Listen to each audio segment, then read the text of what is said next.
there is so much more and more. I keep looking back at this about the George Floyd case that I have no peace about. Let me just give you an example. Well, you know what? No, I'm gonna take a step back for a minute. It shows. Yeah, look, I've been watching a lot of it, as many of us have, and this is Halifax Marina. It shows how weak and pathetic the state is, represented by the prosecutors and even the police, because it's the reality is it's the police versus the police, or the state versus the state. It's the same thing. You see a lot of these things, the state versus itself. I'm gonna give you an example. I just now thought of this. I was gonna make a video about something else, but the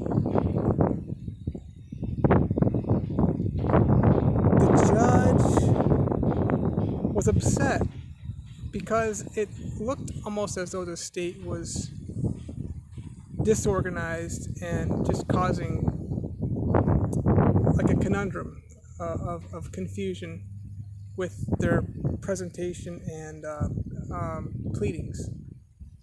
The judge, whatever the dude's name was, Cahill, said, "You've got like 10 to 12 attorneys working on this."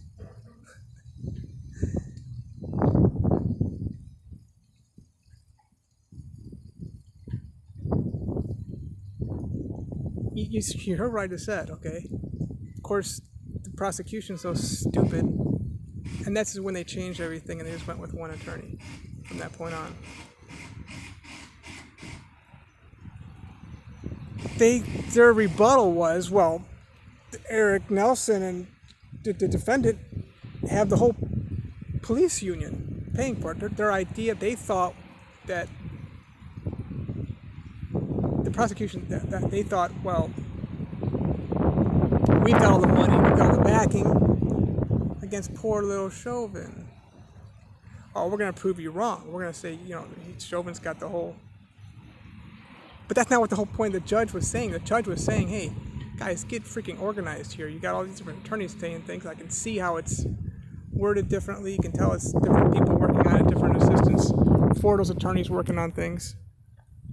It's just amazing, though, that you can see that my point here, though, is that you can see how the state, the prosecution, is scared of you having fair representation. It really looks like Chauvin's got more than just fair representation. They've been through this before. They're paying for all these expert witnesses and everything. Expert witnesses, y'all, they cost more than attorneys do per hour. Only when you accumulate everything, and basically a general contractor is the attorney, So, you add it all up, and attorneys, yeah, certainly do cost a pretty penny. But it's really amazing to see, I haven't looked at stuff. Look, we saw the OJ trial. We look.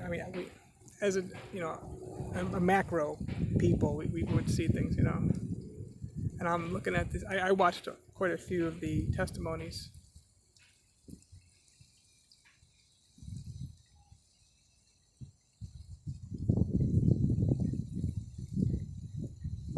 It just goes to show you what the prosecution and the state is so scared of.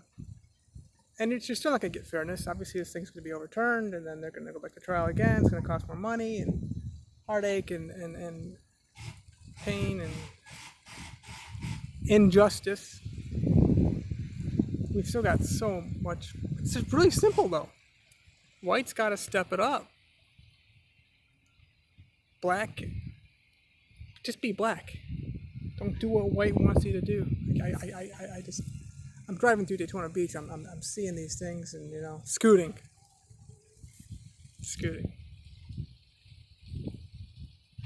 For you drunks, watch yourself, man. They're gonna pull you over on these things.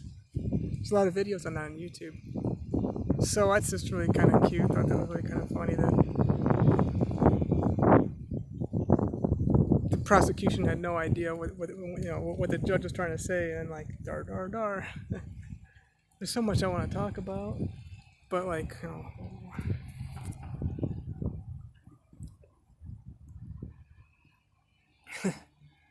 This country is a total disaster.